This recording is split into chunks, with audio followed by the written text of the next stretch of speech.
bagay. Tama yung Apokalipsis, siya ang pasimula ng paglalang, saksing tapat, siya ang siyanawa. At ang Kristo ang panguna sa lahat ng bagay, na nakasaksi ng lahat ng bagay na ginawa ng Ama. Huwag mong sabihin tao yun, kapatid. Ang tao lumitaw lang ng gawin ng Diyos mula sa alabok ng lupa. Yun ang katotohanan ng nasa Biblia. At sana naunawaan. Kaya lang, di natin talaga matatapos pang usapan to, mahabang paksa ito. Kasi ang hinahanap mo palagi, mabasa, si Kristo ang tunay na Diyos. Kristo ang tunay na Diyos. Si Kristo ang tunay na Diyos. Yung ang gusto mo mabasa letra por letra para kung hahanapin ko rin sa'yo, basahin mo, si Manalo ang anghel sa sikatan ng araw. Wala kang mababasa nun. Letra por letra, si Manalo anghel sa sikatan ng araw.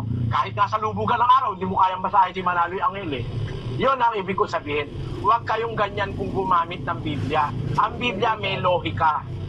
Ang Biblia may sentido. Ang Biblia may konteksto.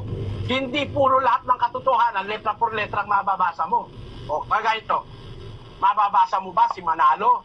Bula ang propeta? Hindi. Pero sabi ng Diyos, lilitaw ang maraming bula ang propeta. Kasama si Manalo ron. Yun. Ang katunayan bula ang propeta yan, ang itinuro niya Santa Cena, may abulo yan. Wala namang abulo yan na Santa Cena sa Biblia. Tingnan mo? Ang itinuro niyang panalangin, patayo. Tumayo kayo. Wala namang ganun sa Biblia na sing mananalangin, tumayo. Kaya ministro, sing mananalangin, nakatayo Kasi utos ni Manalo yun. Tumayo kayo.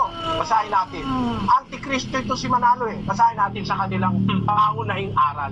Ito po, nasa mga pangunahing aral na sinasampalatayanan ng Iglesia ni Cristo, page 116.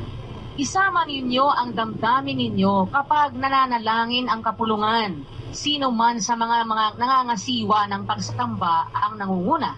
Tumayo kayo ng maayos.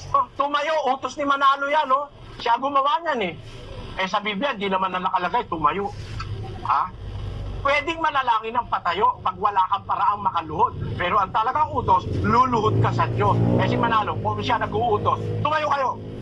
Wala mang instance na hindi ka tatayo Kaya sa telebisyon, sa kapilya, lagi na lang sila patayo kung manalangin. Bumabaksak sa kanila yung sinabi ni Kristo. Huwag kayo maging gaya na mapagpaibabaw. Iniibig nilang manalangin ng patayo sa mga sinagoga at sa mga pintuang daan upang makita ng mga tao. Kaya alam mo kapatid, kung magbubukas ka lang ng isip, hindi ka maniniwalang si Manalo sugo na anghel sa sikatan ng araw.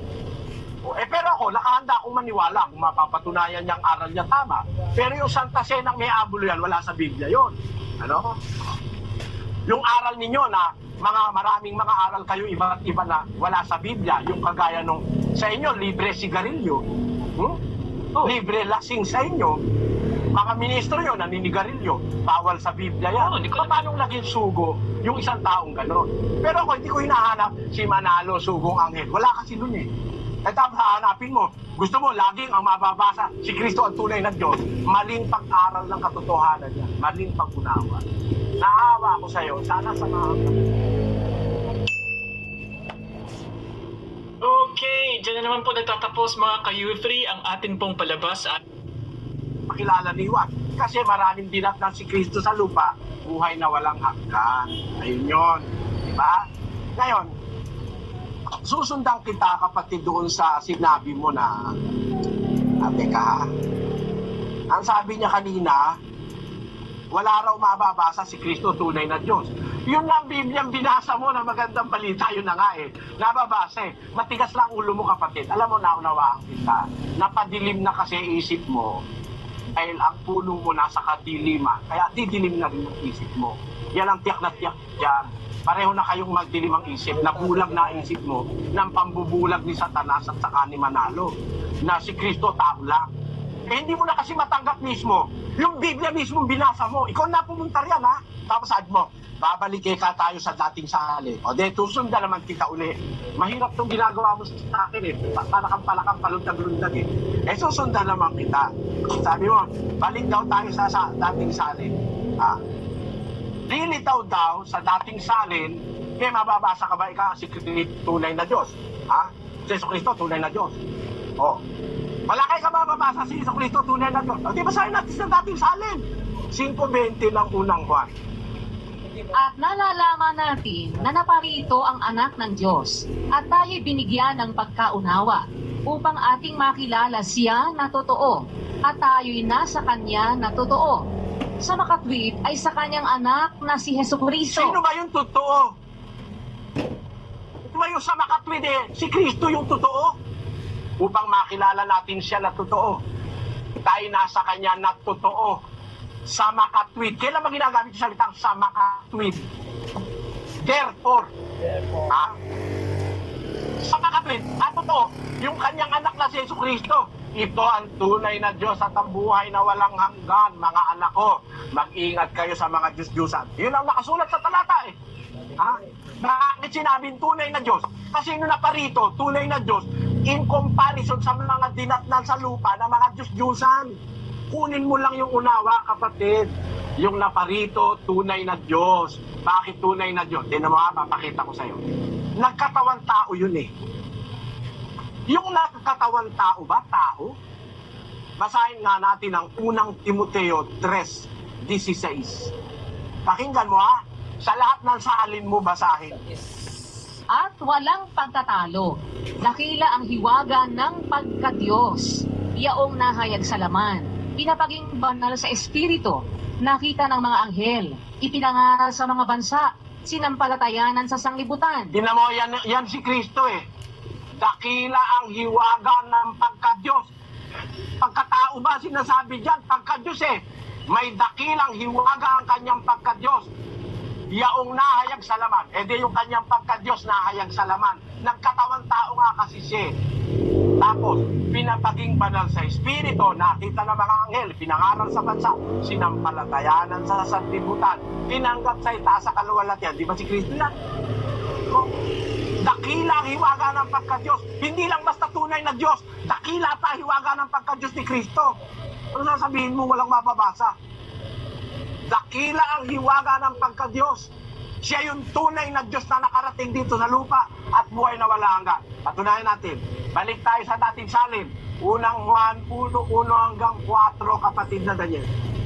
Yaong buhat sa pasimula, yaong aming narinig, yaong nakita ng aming mga mata, yaong aming namasdan at nahipo ng aming mga kamay tungkol sa salita ng buhay. At ang buhay ay nahayag at aming nakita at pinatotohanan at sa inyo'y aming ibinabalita ang buhay na walang hanggan na kasama ng Ama at sa atin ay nahayag.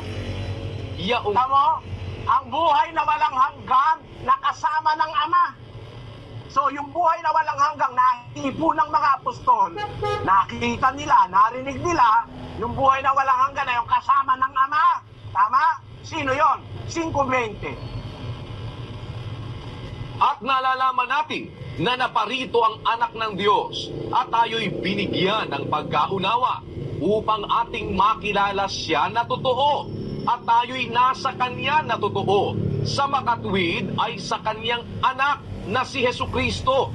Ito ang tunay na Diyos at ang buhay na walang hanggan. Ngayon, ang tunay na Diyos at buhay na walang hanggan, si Kristo. Kasama ng Ama, iba yung Ama. Iba yung Ama, tunay na Diyos yun Pero yung kasama niya, hindi naman Diyos-Diyusan. Yung kasama niya, buhay na walang hanggan at tunay na Diyos. Tunay na Diyos na paano? Nung dumating sa lupa, pinakilalang tunay na Diyos dahil maraming Diyos-Diyusan. Ang liwa-liwanag, kapatid Itong salita ng buhay na ito, itong buhay na walang hanggan, nahipo ng aming kamay. Binabalita namin sa inyo, yung buhay na walang hanggan na kasama ng Ama. Eh, sino yung buhay na walang hanggan kasama ng Ama? Yung tunay na Diyos, ang buhay na walang hanggan, yung anak. Sasabihin mo, walang mababasa tunay na Diyos yung anak. Ayaw mo lang basahin. Ayaw mo lang tanggapin. May nababasa. Tanungin mo lahat ng tao nakikinig ngayon, naririnig nila, meron silang narinig, may nabasa. Ikaw lang naman ang bukod tangi kasi nauunawaan nga kita. Yan ka siguro lumaki, yan na pinakain sa'yo tuwing Huwebes at saka Linggo, yan na lagi mong narinig, hindi madali para maunawaan mo. Naunawaan kita, kapatid, at hindi kayo sinisisi. Pero ang masasabi ko sa'yo, kung ididilat mo yung pangunawa ng puso mo, Wala namang ibang Diyos na kasama ang Ama na sinasabi no? Na naglatag ng langit na mag-isa. Wala nang ibang kasama.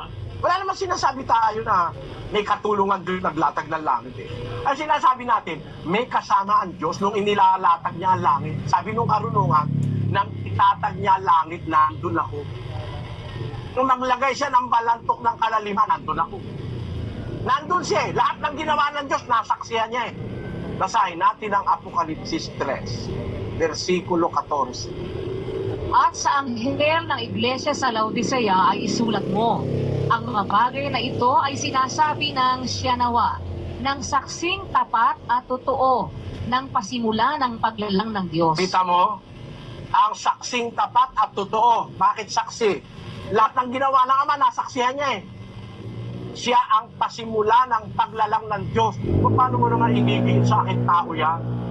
Saksing tapat at totoo, pasimula ng paglalang ng Diyos. Siya yung siyanawa, siya yung amin, siya si Kristo, siya yung siyanawa.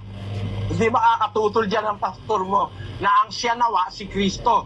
At kung si Kristo yung siyanawa, siya yung saksing tapat at totoo. At siya rin ang nakasaksi ng pasimula ng paglalang ng Diyos. Nandun siya bago nag-umpisa ang paglalang. 8:22 ng Kawikaan. Basahin natin. Inari ako ng Panginoon sa pasimula ng kanyang lakad, bago pinasimulan ang kanyang mga gawa ng una. Ako'y nalagay mula noong araw, mula nang walang pasimula, bago nalikha ang lupa. Ako'y nailabas nang wala pang mga kalaliman, nang wala pang mga bukal na sagana ng tubig.